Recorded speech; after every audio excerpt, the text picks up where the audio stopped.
सबसे पहले भगवान भोलेनाथ के चरणों में प्रणाम करती हूँ, मेरा प्रणाम स्वीकार हो। आदि शक्ति माँ भवानी गौरा के चरणों में प्रणाम करती हूँ, मेरा प्रणाम स्वीकार हो। सभी देवी देवताओं के चरणों में प्रणाम करती हूँ, मेरा प्रणाम स्वीकार हो। आप सभी गुरु भाई गुरु बहनों के चरणों में प्रणाम करती हूँ, मेरा प्रणाम स्वीकार हो। गुरु भाई गुरु बहनों, अगर जो आप लोगों को ये महादेव की कथा अच्छी लगे, ये वीडियो अच्छी लगे, तो आप लोग लाइक करिएगा, शेयर करिएगा। अगर जो आप लोग चैनल पे नए आए हैं तो सब्सक्राइब कर लीजिएगा, ताकि जो भी वीडियो पड़े, जो भी महादेव की कथा पड़े, वो आप लोगों तक आसानी से पहुंच जाए। कमेंट में महादेव का नाम जरूर लिखा करिए। महादेव का नाम लिखने से, बोलने से सारे कष्ट दूर हो जाते हैं, तो महादेव का नाम जरूर लिखा करिए। गुरु भाई गुरु बहनों, आप लोग लाइक शेयर करते हैं तभी तो ये कथा दूसरों तक जाती है। हम और आप मिलके शिवमय बना देंगे, तो लाइक शेयर सब्सक्राइब जरूर किया करिए। देखिए गुरु भाई गुरु बहनों, कथा तो महादेव की है, पर कोई कोई गुरु बहना आधा देखती है, कोई कोई गुरु भाई आधा देखते हैं। तो प्लीज़ आप लोग कथा को पूरा सुना करिए। आधा अधूरा सुनने से भगवान का अपमान होता है, तो कथा को अंत तक देखा करिए गुरु भाई गुरु बहनों।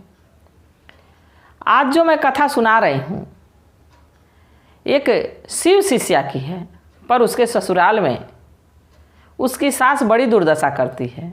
कथा बहुत ही अच्छी है, ध्यान से और पूरा सुनिएगा।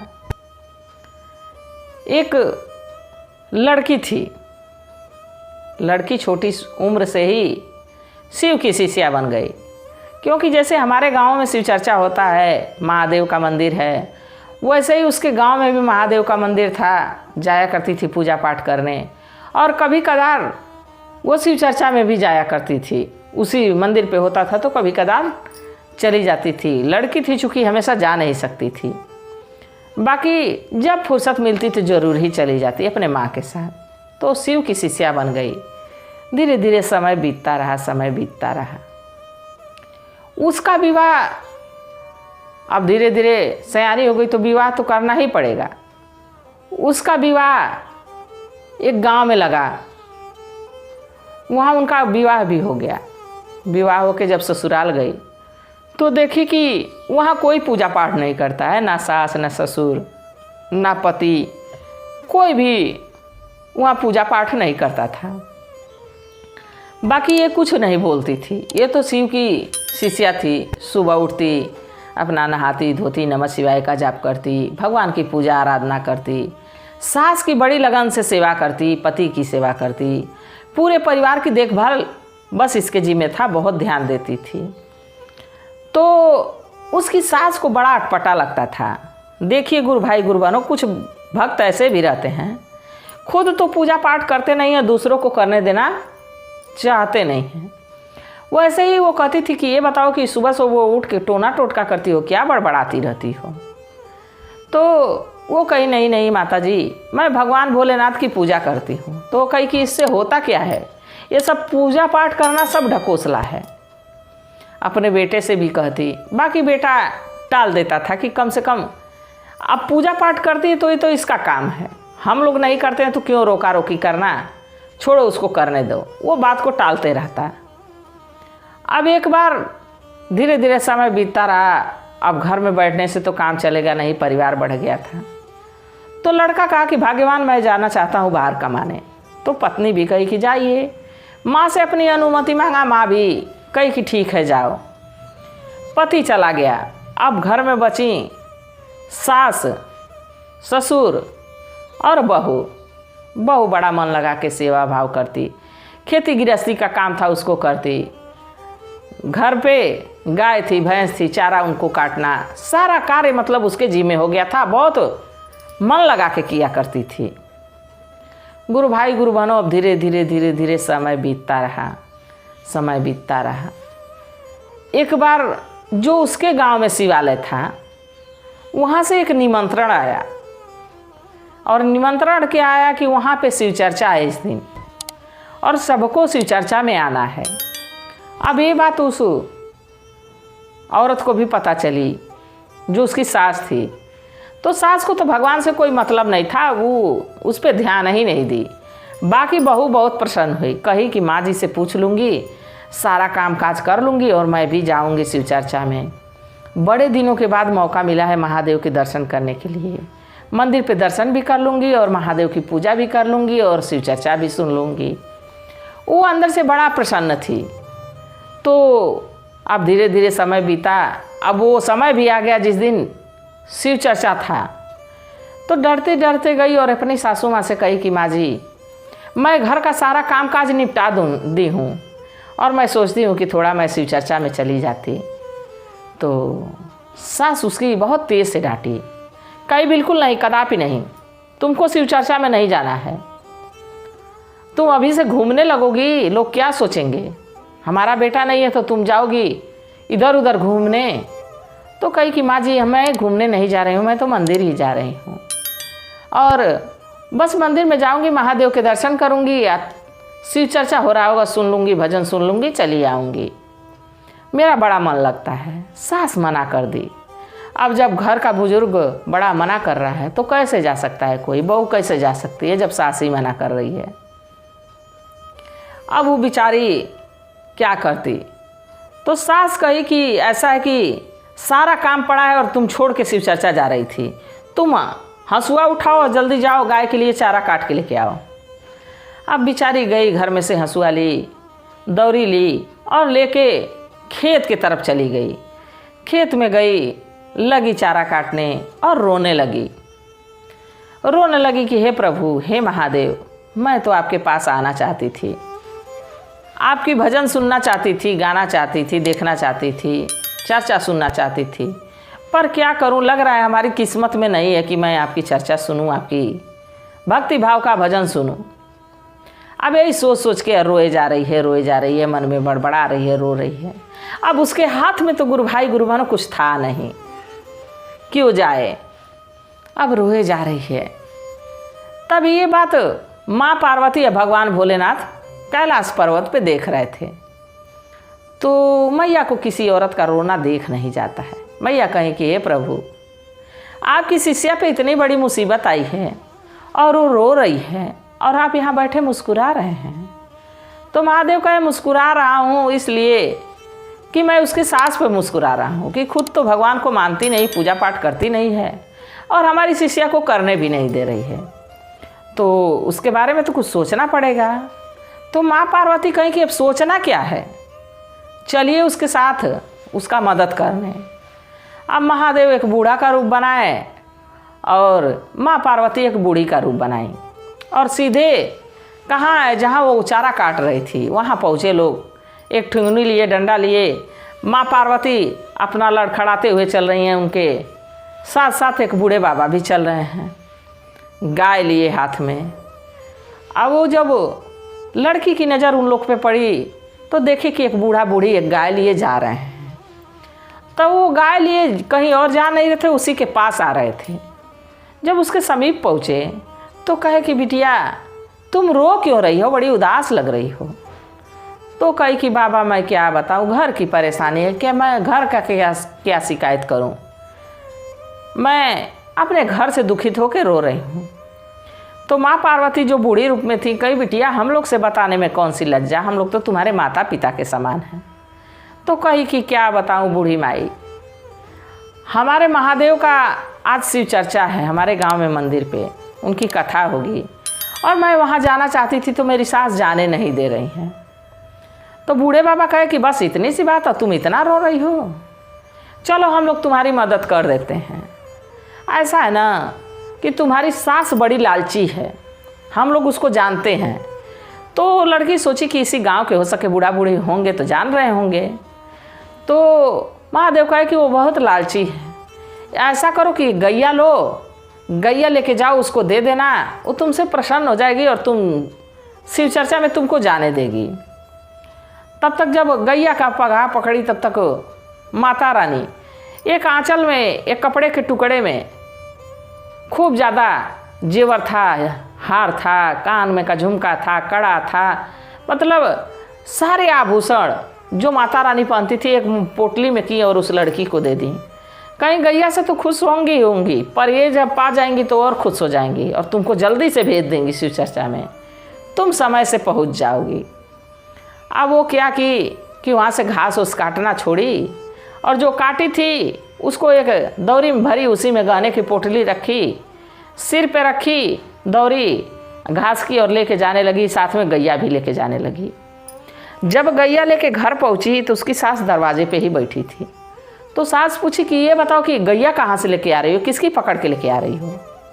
तो कही कि मैया एक बूढ़े बाबा मिले थे, सासू माँ एक बूढ़े बाबा मिले थे, कहे कि गैया को हम खिला पिला नहीं पा रहा हूँ, तुम लेते जाओ अपने घर, खिलाना पिलाना। तो इस गैया को हमको दे दिए, हम मैं लेके चली आई हूँ। तो बड़ा खुश हुई कि बड़ी सुंदर गाय लग रही है। थान देख के सोची कि बहुत दूध देती होगी। जल्दी से दौड़ के उसका पगाहा पकड़ती हैं। तब तक वो दौरी उठाती है, उसमें से जो पोटली में गहना था वो गहना अपनी सासू माँ को देती है। कहती है मैया, उनके साथ एक बूढ़ी मैया थी, वो कही है कि इस गहने का मेरा क्या काम, मैं पहनूँ ओढ़ूंगी नहीं, इस गहने को तुम ले लो बिटिया। तो गहना हमको दे दी हैं। अब जब सास गहना देखी तो उसकी आँख चौंधिया गई, आँख ठहरी नहीं रही थी, एकदम प्रसन्न। कही कि ऐसा है बहू कि तुम शिव चर्चा में जाने के लिए कह रही थी ना, तो तुम जाओ, हम घर का सब काम कर लेंगे। अब सास सोचने लगी कि जल्दी ये जाए घर में से, ताकि मैं इस गहने को ठिकाने लगा दूं, बढ़िया से रख दूं। तो कही ठीक है बेटी, तुम शिव चर्चा में जाओ, मैं इस गहने को अस्थिर से आराम से रख देती हूँ। अब वो तो महादेव का धन्यवाद की प्रसन्न होके और जल्दी जल्दी हाथ मुँह धुली और शिव चर्चा के लिए अपना निकल गई। शिव चर्चा के लिए निकल गई। इधर सास बड़ी प्रसन्न, अब गहने को खूब यहाँ रखें कि वहाँ रखें, यहाँ रखें कि वहाँ रखें। जमीन में गड्ढा खोदी और उसी में उस गहने को रख दी। दरवाजे पे गैया को बांध दी, खूब उसको चारा वारा बढ़िया से खिलाई। शाम को उससे 1 बाल्टी दूध निकाली। बड़ी प्रसन्न कि देखो गैया भी मिल गई, गहना भी मिल गया, बड़ी खुश थी। अब जब शिव चर्चा विराम हुआ तो बहू रानी प्रसाद लेके घर आई। तो प्रसाद अपने सास को दी। तो वो कही कि मैं प्रसाद और साद नहीं खाती हूँ, ये प्रसाद और साद से हमको नहीं मतलब, तुम अपना प्रसाद तुम ही खाओ और जाओ घर का काम करो। तो कही कि देखो अभी मैं गैया दी हूँ, गाना दी हूँ, तो सासू माँ का व्यवहार कितना बदल गया था, और अभी देखो हमसे कैसे रूखी रूखी बात कर रही हैं। अब धीरे धीरे समय बीतता रहा तो उस मंदिर पे हफ्ते में शिव चर्चा होने लगा। तो एक दिन कहें कि ऐसा है बहू कि तुम शिव चर्चा चली जाओ, हम घर का सब काम कर लेंगे, हम गैया को चारा भी काट लेंगे, सब कुछ। अब उनके मन में ये था कि मैं भी जाऊंगी और अपना दुखड़ा सुनाऊंगी तो बूढ़े बाबा बूढ़ी मैया ज़रूर हमको भी कुछ देंगे।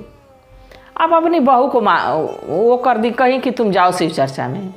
बहू तो शिव चर्चा में चली गई। अब ये उठी, घर का कुछ काम काज की, इसके बाद दौरी उठाई, हंसुआ उठाई और उसी खेत में चली गई। जाके वहाँ घास काट रही हैं। तो मैया कहें कि प्रभु अब देख लीजिए, ये लालची है और अपने लालच में आज खेत में काम करने आई है, तो चला जाए थोड़ी इसकी भी मदद कर दिया जाए। भगवान मुस्कुराने लगे, कहे कि चलिए जब आप चाह रहे हैं तो मदद तो करना ही पड़ेगा, चलिए चला जाए। अब माँ पार्वती बूढ़ी का रूप बनाई, आप भोलेनाथ भी बूढ़े का रूप बनाए और कहाँ पहुँचे? उसी खेत में पहुँचे गैया लिए हुए। तो गैया लिए जब वहाँ पहुँचे तो पूछे कि अरे बूढ़ी माँ, आपकी तो उम्र ज़्यादा हो गई है, क्यों घास उस काट रही हैं? आपके बेटा बहू कहाँ हैं? आपके बच्चे कहाँ हैं? तो कही देखिए झूठ कैसे बोली सास। कही क्या करूं बूढ़े बाबा, आजकल किसी की बेटी बेटा देख रहे हैं, किसी को बेटा का तो अता पता नहीं है, कहीं गया होगा। अब बहू हमारी बहुत घुमक्कड़ है, बहुत कुटनी है, इसके घर घूमती है, उसके घर घूमती है, दिन भर घूमती रहती है, कोई काम नहीं करती, हमको बड़ी सताती है, बहुत काम करवाती है। और तो और आज बहुत डांट लगाई है, कहिए जाओ चारा काट के लेके आओ। सो चारा मैं काट रही हूँ। जब ये बात मैया सुनी तो मुस्कुराने लगी, भगवान भी मुस्कुराने लगे। तो कहे कि ठीक है, क्या किया जा सकता है, अब जैसा संस्कार देंगे वैसे ही न बच्चे होंगे। अब वो लोग धीरे धीरे जाने लगे। जब जाने लगे तो उनकी हाथ की पोटली देख के अभी बेचैन थी बुढ़िया। कही कि ए बूढ़ी माई, आप पोटली लेके क्यों जा रही हैं, इतना भारी है, वजन ढो रही हैं, हमको दे दीजिए। आप गैया लेके झूठे जा रहे हैं, हमको दे दीजिए। तो महादेव कहे कि बिटिया सही बात कर रही हो, हम लोग भी बूढ़े हो गए, हम लोग से तो ये काम हो नहीं पाएगा, ये गैया तुम ले लो। और माता रानी कही कि इस पोटली का मेरा कोई काम ही नहीं है, क्योंकि इसमें गहना मेरा है और बुढ़ौती में तो गहना पहनूंगी नहीं, तो ऐसा है कि तुम ही ले लो। अब वो ली और घास में तोपी। अब कौन भगवान को देखता है, कौन जानता है, वो तुरंत अपना घर के लिए निकल गई।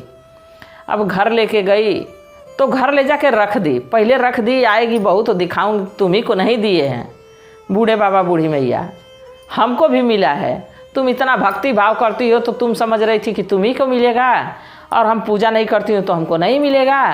अब मैं उसको चिढ़ाऊंगी, जलाऊंगी। यही सोच के बूढ़ी माँ उनकी सासू माँ लेके घर गई और रख दी एक जगह। अब जैसे शिव चर्चा समाप्त हुआ, बहू रानी घर आई तो प्रसाद लेके आई अपने सासू माँ को देने के लिए। सासू माँ मना कर दी, नहीं नहीं नहीं नहीं, हमको प्रसाद नहीं चाहिए, इस प्रसाद का हम क्या करेंगे, तुम खाओ अपना प्रसाद। और तुम क्या समझती हो, भगवान बस तुम्ही को देंगे, तुम पूजा करती हो इसलिए भगवान तुमको दिए हैं, अब मैं पूजा नहीं करती हूँ तो हमको नहीं धन मिलेगा, हमको भी मिला है। तो कही कि अच्छी बात है माँ जी, मिला है, आपको मिले या हमको मिले, सब धन तो घर ही में न रहेगा। तो कही नहीं नहीं, जो तुम दी तो वो तो पता नहीं कहाँ खो गया, अभी मैं पाई हूँ, मैं लाई हूँ, उनको दिखा रही हूँ। गई वो मुँह पोटली लेके आई और गैया दिखाई कि देखो दरवाजे पे गाय बांधी हूँ। तो जो गैया थी वो साँड़ दिख रहा था, जो गैया बांधी हुई थी वो साँड़ दिख रहा था। तो बहू मुस्कुराए जा रही है, और जब खोली पोटली तो उसमें से सांप, गोजर, बिच्छू पूरा घर में हन हन हन हन हन दौड़ रहे हैं। अब सास उसकी लगी चिल्लाने, लगी कूदने की, ये भगवान, ये तो सास, जो सांप है वो हमको खा जाएगा, जो बिच्छू है डस लेंगे। अब पूरा परेशान, पूरा कूदे जा रही है, कूदे जा रही है, करे अरे ये जादूगरनी है, ये शिव चर्चा में गई है तो कुछ जादू की है, तो ये गाना जो है सांप बिच्छू गोजर बन गया है। जब ये दशा देखी तो समझ गई कि ये प्रभु की लीला है। प्रभु चाहते थे कि मैं शिव चर्चा में जाऊं, तो इसलिए हमको धन दिए। और हमारी सासू माँ लालच में आके खेत में जाके लग रहा है कि कुछ की हैं तो भगवान दिए हैं, ये सब श्राप दे दिए हैं। तो लगी अपने महादेव से मनाने की, हे प्रभु हमारी सासू माँ से कोई गलती हो गई हो तो क्षमा करिए, भी हमारे माँ के समान हैं, इनको कुछ होगा तो कष्ट हमको भी होगा। हे प्रभु ये सबको अपने झोली में बटोरिए। जब इतना कहने लगी तो धीरे धीरे महादेव की कृपा से सारे सांप, बिच्छू, गोजर जितने थे सब समाप्त हो गए। जब जब उसके कहने पे समाप्त हो गए तो दौड़ के सासू माँ उसके पैरों में लिपट गई कि बहू मुझे क्षमा कर दो, तुम शिव चर्चा में जाना चाहती थी, मैं जाने देना नहीं चाहती थी। तुमको तो भगवान सही में तुम्हारे पर साक्षात उनका हाथ है, तभी तो तुमको जो गहना मिला अभी तक वो गहना है, और हमको जो मिला वो सांप बिच्छू गोजर बन गया, मैं लालच की इसीलिए। अब तो बहू रानी कही नहीं नहीं माँ जी, आप हमारी माँ हैं, हमारे माँ के बाद, हमारे पिता के बाद आप ही लोग तो हमारे माता पिता हैं, हम आप ही लोगों से तो इस घर में हैं। अगर जो आप लोग नहीं रहते तो हमारी पति नहीं रहते, हमारे पति नहीं रहते तो हम आपके घर में कैसे रहते। तो हम कौन होते हैं क्षमा मांगने वाले। क्षमा अगर जो मांगना ही है तो भगवान भोलेनाथ से मांगिए। तो उनकी सास भगवान से भी माफ़ी मांगे कि हे प्रभु हमको क्षमा कर दीजिए, हम लालच बस अपनी बहू को इतना सताए, इसके लिए हमें क्षमा कर दीजिए। तो गुरु भाई गुरु बहनों देखिए, वो तो लालच में ऐसा की, पर उनकी बहू कितनी अच्छी थी। सास पे मुसीबत आई तो भगवान पे विश्वास था, भरोसा था, अपने सास के लिए महादेव को मनाई कि इसको अपने झोली में बटोर लीजिए। तो गुरु भाई गुरु बहनों, जो शिव का भक्त रहता है, शिव का शिष्य रहता है, उसके मन में दान की भावना, उनके मन में करुणा की भावना भरी रहती है। वो दूसरों की मदद करना चाहते हैं, दूसरों को अच्छे निगाह से देखते हैं। तो गुरु भाई गुरु बहनों, कथा कैसी थी ज़रूर बताइएगा। मैं भी महादेव से प्रार्थना करूंगी कि हे भोलेनाथ, हे शिव गुरु, जो भी इस कथा को देख रहा हो गुरु भाई गुरु बहन, उस पर अपनी दया दृष्टि बनाए रखिएगा, इसी कामना के साथ। हर हर महादेव।